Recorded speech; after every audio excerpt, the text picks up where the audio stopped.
이 찬양을 자신이 없다고 사모님이 그랬는데, 예, 왔어요. 올게. 예? 예, 올고 왔어요. 왔어. 예, 그래도 하나님 앞에 은혜롭게 찬양 드렸고 우리의 고백이 된 줄로 믿습니다. 인간의 뇌는요 1000억 개에 달하는 신경세포 뉴런으로 이루어졌다고 합니다. 1000억 개. 그 중에 자기 기억과 관련한 이 추상세포는요 약 10억 개 정도라고 합니다. 그러니까 미국 노스웨스턴 대학교 폴 레버 교수에 따르면 만일 이 추상세포 한 개당 정보를 한 개밖에 기억할 수 없다면 우리의 뇌는요 곧 용량이 꽉 차서 신경고갈 상황에 빠지게 될 것이라고 합니다. 그래서 폴 레버 교수는 뇌의 저장 능력이 데이터 용량으로 페타바이트의 PB, 페타바이트에 달할 것이라고 전하고 있습니다. 그러니까 1페타바이트는 용량이 어느 정도냐? MP3 음악을 2000년 동안 계속 재생할 수 있을 만큼 충분한 공간이라는 거예요. 그러니까 어마어마한 거예요. 하나님의 창조 실력이라고 말할 수 없죠. 창조의 섭리는 어마어마한 거예요. MP3 음악을 2000년 동안 계속 재생할 수 있을 만큼 충분한 공간이 어디에 있다? 우리 이 뇌 속에 있다는 거예요. 하지만 실제로 인간의 뇌와 컴퓨터 메모리 용량을 비교하는 것은 어렵습니다. 인간의 뇌에는요 엄청나게 넓은 기억 공간이 있기 때문이에요. 자, 그렇다면 기억력이 좋은 사람 있죠?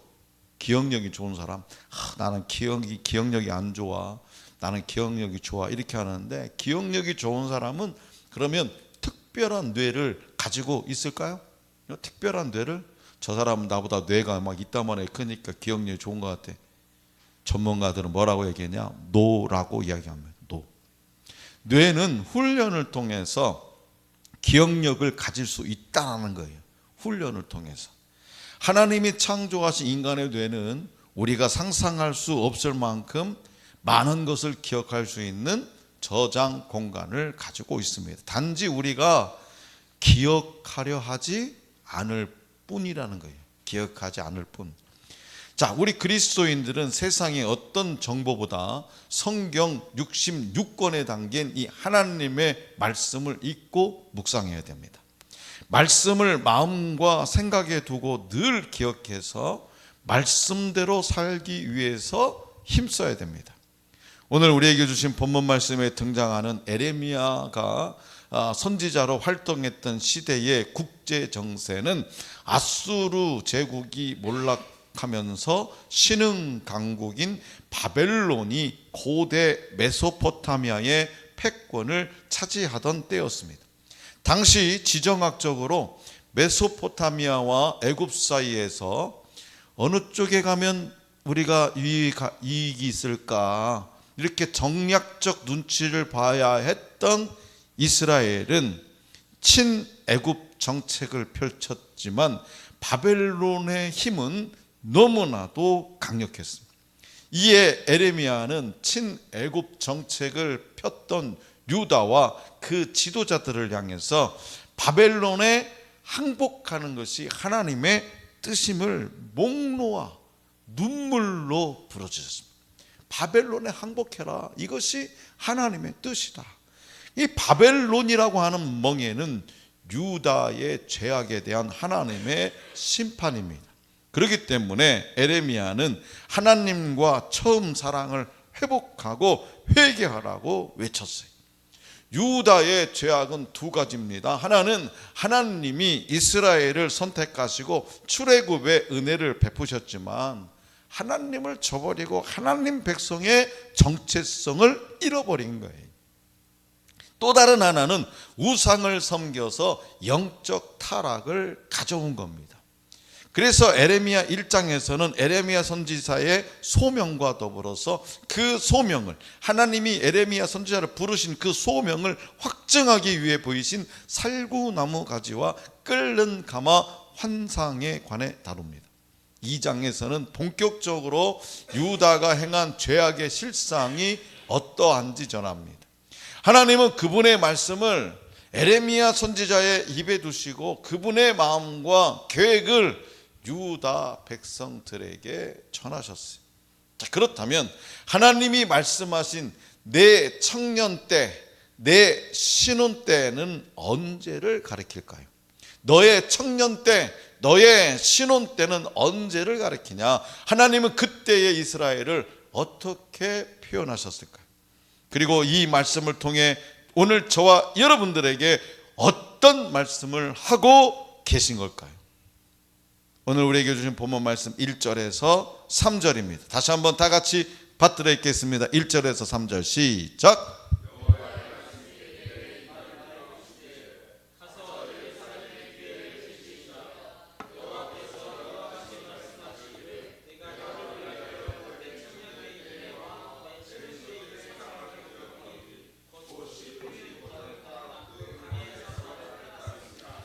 이스라엘은 여호와를 위한 성물 곧 그의 소산 중 첫 열매이니 그를 삼키는 자면 모두 벌을 받아 재앙이 그들에게 닥치리라.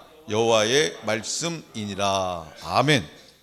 하나님은 유다의 타락과 배반을 지적하시기 전에 이스라엘의 청년의 때의 인애와 신혼 때의 사랑을 한번 돌이켜 보십니다. 회상하신다는 거죠. 이스라엘의 청년 때 그 인애와 신혼 때의 사랑을 회상하세요.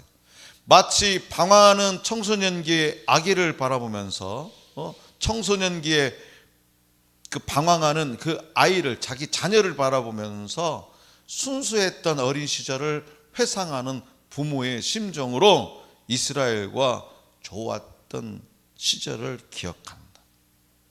우리 아이들이요, 자녀들이 어렸을 때 말을 잘 들어요. 근데 사춘기를 거치면서 말도 안 듣고 부모의 속 썩이고 때에 따라서는 경찰서에서 전화 오는 일도 있고 막 그러잖아요. 그럴 때 이 부모가 우리 아들이 어렸을 때는 정말 순수하고 안 그랬는데 그 시절을 하나님이 지금 회상하고 있다라는 거예요. 우리 아들이 왜 저렇게 순수했었는데, 우리 딸이 참 얌전했는데, 우리 딸이 나를 어렸을 때 얼마나 좋아했는데 왜 저렇게 지금 이제 고등학생 되니까 문 딱 걸어 잠그고 나하고 말도 안 하려고 하냐? 왜 나를 외면하지? 그 부모의 심정으로 이스라엘과 좋았던 시절을 기억해. 2절에서 기억 하노니의 히브리어 자카르는 한동안 잊고 있다가 갑자기 떠올린다는 의미가 아니라 잊지 않고 마음에 두고 있었다라는 거예요. 잊지 않고, 언제 어느 때라도 잊지 않고 마음에 두고 있었다. 그러니까 청년의 때는 이스라엘이 출애굽한 이후 광야 생활을 하던 때입니다. 이스라엘의 청년의 때는 광야 생활을 하던 때예요. 그 청년의 때에 이스라엘 백성은 하나님에 대한 인애, 낮에는 구름 기둥으로 밤에는 불 기둥으로 만나와 메추라기를 먹이시고 그 단벌 신사 옷 한 들밖에도 없는데도 불구하고 수십 년을 입어대도 떨어지지 않는 그런 시절을 겪으면서 그 하나님에 대한 인애, 다시 말해서 하나님을 향한 사랑과 신뢰를 청년의 때에 가지고 있었더라는 거예요. 그리고 신혼의 때는 언제냐? 출애굽한 이스라엘 백성이 시내산에서 하나님과 언약을, 새끼손가락을 맺었던 때를 가리킵니다. 시내산에서. 그때 하나님은 이스라엘 백성을 보호하겠다. 여보, 내가 당신 일평생 동안 책임질게. 그 이스라엘 백성을 보호하겠다는 약속을 하시고, 이스라엘 백성은 나는 당신만을 영원토록 사랑할 거야. 하나님만을 주로 섬기고 따를 것을 새끼손가락 걸고 도장까지 찍었지. 그 신혼의 때에 하나님과 이스라엘 간에는 마치 신랑과 신부 사이 같이 뜨거운 사랑이 있었습니다. 하나님은 이스라엘을 본문 말씀 3절에서 성물 곧 첫 열매로 삼으셨다고 말씀하십니다. 성물, 성스러운 물건, 곧 첫 열매로 삼으셨다고 말씀하세요. 그 첫 열매는 매우 귀한 거죠. 첫 열매. 우리 교회는 농사 지으시는 성도님들이 단 한 분도 없어가지고 시골 교회는 그런 일들이 많대요. 목사님, 우리 집에서 올해 처음 수확한 겁니다. 고구마라도 호박잎이라도 말이에요. 첫 열매는 매우 귀한 거예요. 이는 이스라엘을 주권적으로 택하시고 거룩한 백성으로 삼으시겠다는 하나님의 뜻입니다. 그렇기 때문에 이스라엘이 하나님의 보호 아래 머물러 있으면 어떤 강력한 세력도 감히 이스라엘을 넘볼 수 없었으며 이스라엘을 위협하는 세력들은 모두 재앙을 만나게 될 것이라고 하나님은 예레미야를 통해서 말씀하십니다. 성도 여러분, 자, 그렇다면 여러분들은 하나님과의 첫사랑이 어떻게 시작되었습니까? 여러분들은 하나님과의 첫사랑이 어떻게 시작됐어요? 처음 사랑을 변함없이 유지하는 비결은 무엇일까요? 하나님은 출애굽기 19장 5절과 6절에서 이렇게 말씀하십니다. 다 같이 한번 받들어 읽겠습니다. 자막이 나옵니다. 시작. 세계가 다 내게 속하였나니 너희가 내 말을 잘 듣고 내 언약을 지키면 너희는 모든 민족 중에서 내 소유가 되겠고 너희가 내게 대하여 제사장 나라가 되며 거룩한 백성이 되리라. 너는 이 말을 이스라엘 자손에게 전할지니라. 아멘. 하나님은 이스라엘을 선택하시고 그들을 구별하시어 그분의 소유로 삼으셨습니다. 이는 이스라엘이 남달리 가진 그 무엇 때문이 아니라 전적인 하나님의 선택과 사랑이었어요. 전적인. 저와 여러분들을 위해 하나밖에 없는 예수님을 이 땅에 보내주시고 십자가에서 우리의 모든 죄를 대신하게 하신 사건은 오늘 저와 여러분들을 향하신 전적인 하나님의 사랑이요 은혜입니다. 결코 저와 여러분들의 어떤 잘남 때문이 아니라 공부를 잘해서 말 잘해서 나한테 뭘 잘해서가 아니라 죄로 인해 죽을 수밖에 없는 우리를 향한 하나님의 일방적인 주권적 사랑. 그렇기 때문에 우리는 연약하고 부족한 자임을 날마다 하나님 앞에 고백하면서 살아야 되는 거예요. 십자가로 보여주신 하나님의 크신 은혜와 사랑을 마음 깊이 기억해야 합니다. 그럴 때 신앙의 여정 가운데, 우리의 인생 가운데 하나님을 향한 사랑과 열정이 식지 않고 그 사랑은 우리를 죄악된 길에서 돌이켜 생명의 길로 인도할 줄로 믿습니다. 하나님은 이스라엘 민족을 첫 열매처럼 귀하게 여기셨다 그랬어요. 첫 열매처럼 아주 귀하게 여겨서 이방 민족들로부터 안전하게 지키시고 보호해 주셨습니다. 하지만 이스라엘 민족에게 평안이 찾아오자, 이제는 먹고 살만해지자, 다리 쭉 뻗고 잘만해지자 그들은 하나님이 베푸신 사랑을 잊어버렸습니다. 고난과 어려움을 당할 때는 하나님의 도우심을 간구하며 하나님을 찾다가도 하나님이 자신들의 삶을 형통하게 바꿔주시면 어김없이 하나님을 잊어버리고 말았어요. 이런 이스라엘을 향해서 하나님은 분하게 여기셨다고 했어요. 화가 잔뜩 났다 이거예요. 분하게 여기셨다.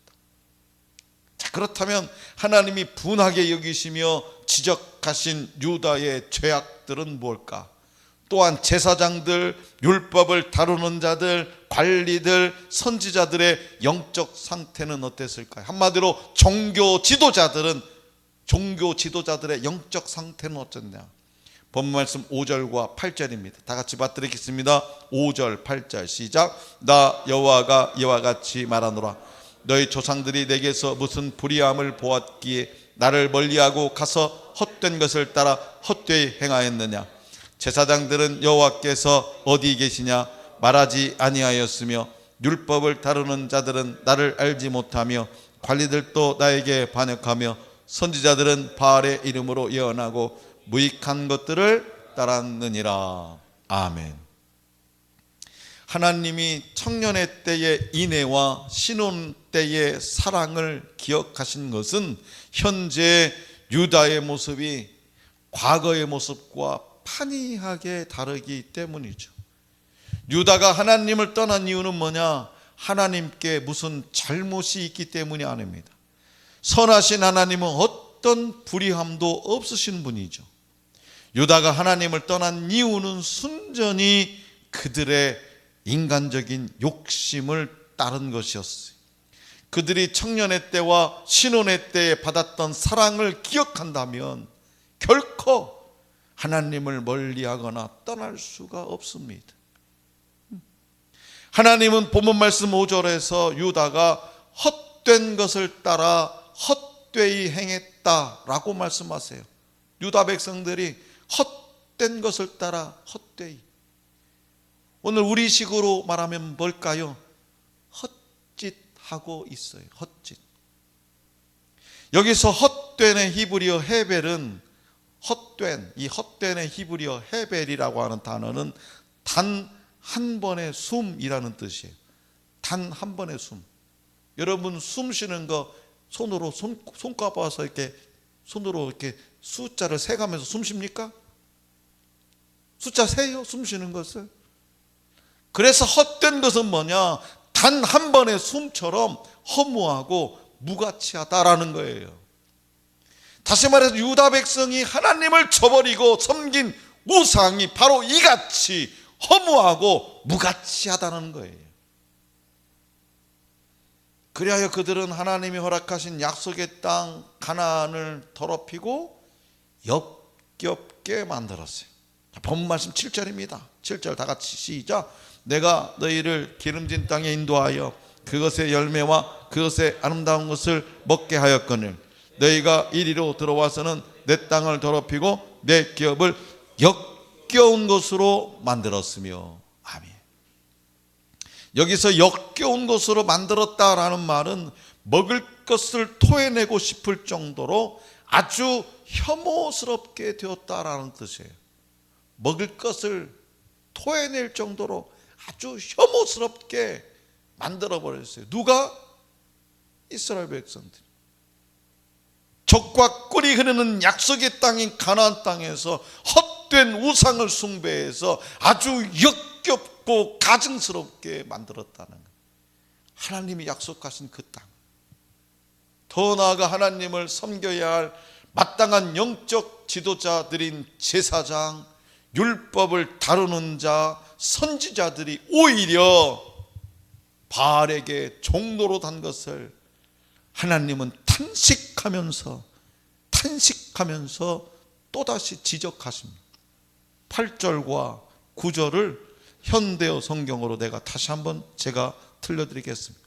너희의 제사장들은 내게 물어보는 일이 없었고 종교 지도자들이 하나님 기도하지 않았다는 거예요. 이 백성들을 어떻게 할까요? 목사가 목회하면서 하나님 앞에 기도하지 않았다는 거예요. 오늘날로 말하면 내게 물어보는 일이 없었고 백성을 가르치는 스승들도 내가 준 율법을 존중하지 않았다.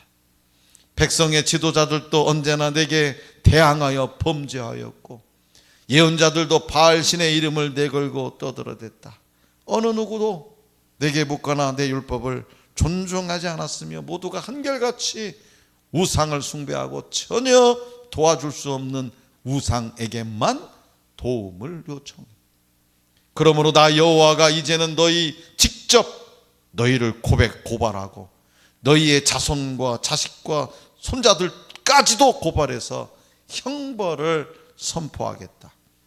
이것은 다 여호와의 말이니 그대로 될 것이다.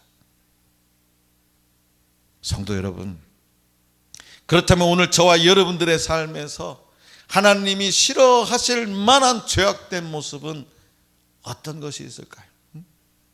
내 삶에서 하나님이 싫어하실 만한 죄악된 모습 어떤 것이 있을까요? 그 죄악된 모습들은 하나님과의 관계에 어떤 영향력을 끼칠까요? 우상은요, 눈에 보이는 것일 뿐만 아니라 하나님 외에 탐욕을 가지고 더욱 사랑하는 겁니다. 그래서 하나님은 시편 기자를 통해서 115편 4절에서 이렇게 말씀하세요. 시작. 그들의 우상은, 넘겨주세요. 시작. 그들의 우상은 은과 금이요 사람이 손으로 만든 것이냐. 아멘. 그리고 사도 바울을 통해 골로새서 3장 5절에서도 우상에 대해서 이렇게 말씀하세요. 시작. 그러므로 땅에 있는 지체를 죽이라. 곧 음란과 부정과 사욕과 악한 정욕과 탐심이니 탐심은 우상 숭배니라. 아멘. 오늘날 현대인에게 우상은 첫째, 돈이면 무엇이든 할 수 있다고 생각하는 물질주의입니다. 돈이면 무엇이든지. 그래서 전도도요, 목사님 전도도 돈이 많이 있어야 되는 거예요. 목사님 선교하려면 돈이 많이 있어야 돼요. 왜? 돈으로 일어나는 분쟁이 많고 심지어 돈 때문에 사람을 죽이기도 합니다. 이는 모두 다 돈을 우상시한 결과예요. 둘째는 과학적 판단으로 규명되지 않는 것은 전부 허구로 돌리는 과학주의입니다. 예수님의 이적, 물이 변하여 포도주가 된 것, 태어날 때부터 안진병이 되었던 자가 일으켜 세워진 것, 눈먼 자가 눈을 뜨게 된 것, 죽은 나사로, 그 죽어서 냄새 풀풀 나는 죽은 나사로가 살아난 것, 이 예수님의 이적을 과학적으로 규명할 수 없기 때문에 사실이 아니라고 말하는 거예요. 그러다 보니 신앙이 설 자리를 잃어버리게 되는 거죠. 셋째, 성경적 한계를 벗어난 쾌락주의입니다. 성경적인 한계를 벗어난 쾌락주의. 기쁨과 즐거움은 하나님이 인간에게 주신 선물입니다. 하지만 하나님의 말씀을 벗어나 쾌락에 빠지는 것은 우상 숭배의 다른 모습입니다. 이러한 물질주의, 과학주의, 쾌락주의는 현대를 살아가는 저와 여러분들이 쉽게 빠질 수 있는 우상 숭배의 가증한 형태들입니다. 하나님과의 사랑의 관계에서 멀어진 사람은 반드시 우상 숭배에 빠지게 되어 있어요. 하나님과의 사랑의 관계에서 멀어진 사람. 사람의 마음은요, 진공 상태를 유지하지 못해요. 이게 하나 사람의 마음은 이 마음에 아무것도 없는 상태, 그 상태를 유지하지 못한다는 거예요. 하나님을 떠나 우리 마음에 빈자리가 생기면 우상이 들어와서 그 자리를 채워버립니다. 하나님을 떠난 이스라엘 백성은 그래서 바알을 숭배했어요. 아담과 하와의 죄악이 뭡니까? 선악과의 눈이 멀어져서 하나님의 말씀을 잊어버린 거예요. 우리가 세상의 쾌락과 안락한 삶의 마음을 빼앗길 때 하나님으로부터 멀어지게 된다는 거예요. 첫사랑을 잊어버리게 됩니다. 세상의 부유함은 이스라엘 공동체 전체를 삼켜버렸어요. 먹고 살만해지니까 그 이스라엘 전체 공동체를 그냥 삼켜버렸어요. 오늘날 우리 한국교회는 어떻습니까? 정말 먹고 살기 힘들었던 88 올림픽 이전을 생각해 보세요. 힘들어도 하루 종일 새벽부터 땅거미가 질 때까지 일을 하고도 새벽 4시 반 새벽 예배 빠지는 일 없어요. 하루 종일 제가 누누이 얘기하잖아요. 생선 따라 일고 온 동네를 싸매고 발이 퉁퉁 부어도 예배당에 꼭 들려서 기도하고 하루 일과를 마친 어머니들이 있었어요. 그 어머니 아버지들의 눈물의 기도가 하나님의 마음을 움직이셨고 한강의 기적을 일으켜서 세계 경제대국 10대 경제대국에 들어갔는데 우리 한국교회 어떻습니까? 여러분의 삶의 모습은 어떻습니까? 그걸 보면서 그 어머니 아버지의 신앙의 모습을 보면서 자라온 여러분들의 모습 지금 어떻습니까? 그분들의 10분의 1이라도 따라가고 있습니까? 우리 한국교회가 그 10분의 1이라도 지금 유지하고 있습니까? 제사장도 서기관도 관리들도 모두 가나안의 풍요에 취해버렸습니다. 영적으로 깨어 있어야 할 지도자들마저 세상의 깊은 잠에 빠져버렸습니다. 눈만 뜨면 뉴스에 나오는 게 뭐냐? 어떤 목사님이 무슨 일을 저질렀더라. 왜 이렇게 그런 뉴스들은 대문짝만하게 나옵니까? 저와 여러분들도 이 세상의 풍요를 경계해야 한다고 하나님은 말씀하세요. 영적으로 깨어있지 않으면 풍요에 젖어 잠들 수 있습니다. 그렇기 때문에 삶의 목적과 방향을 분명히 해야 되는 거죠. 세상입니까? 아니면 하나님입니까? 사랑하는 성도 여러분, 하나님이 에레미야에게 예루살렘에 가서 말씀을 선포하라고 명령하셨어요. 그 선포할 말씀은 내가 너를 위하여 내 청년의 때의 인애와 내 신혼 때의 사랑을 기억한다 입니다. 출애굽 이후 광야 시절에 이스라엘은 신혼 부부처럼 하나님을 너무나도 사랑했어요. 그러나 가나안 땅에 정착한 후 첫사랑을 잊어버리고 하나님을 멀리하고 우상을 따르면서 모든 복을 스스로 가로막았어요. 에레미야서에 담긴 심판의 메시지는 정말로 무서운 내용입니다. 하나님이 이스라엘을 정말 사랑하지 않으셨다면, 눈곱만큼도 사랑하지 않으셨다면 심판의 이 메시지 없이 바로 이스라엘을 심판하셨을 겁니다. 그렇기 때문에 심판의 메시지는 하나님 아버지 사랑의 또 하나의 증거입니다. 저와 여러분들을 향한 하나님의 사랑도 영원토록 변하지 않습니다. 그러나 인간의 사랑이 변하는 것이, 저와 여러분들이 하나님에 대한 사랑이 변하는 것에 문제가 있어요. 그렇기 때문에 부부 관계처럼 하나님과의 관계도 처음 사랑을 신실하게 지켜내는 것이 중요합니다. 하나님이 원하시는 것은요, 인격적인 관계예요. 처음 사랑을 회복하는 거예요. 우리를 향한 하나님의 사랑은 독생자를 십자가의 죽음에 내어주신 사랑입니다. 독생자를 십자가 죽음에 내어주신 사랑이, 우리는 그 사랑에 신실하게 반응해야 됩니다. 그러므로 지금 평안한 삶을 살고 있다면 더욱 하나님을 바라보며 말씀을 사모하고 하나님을 깊이 알아가기 위해서 힘쓰시기 바랍니다.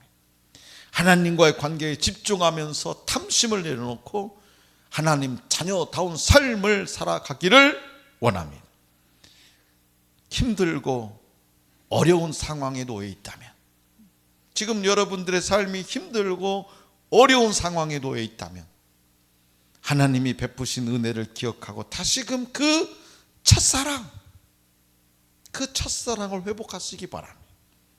어디서부터 하나님과의 관계가 멀어졌는지 살펴보고 더 깊은 사랑의 관계를 위해서 말씀과 기도의 자리로 나아가는 우리 모두가 될 수 있기를 간절히 기원합니다.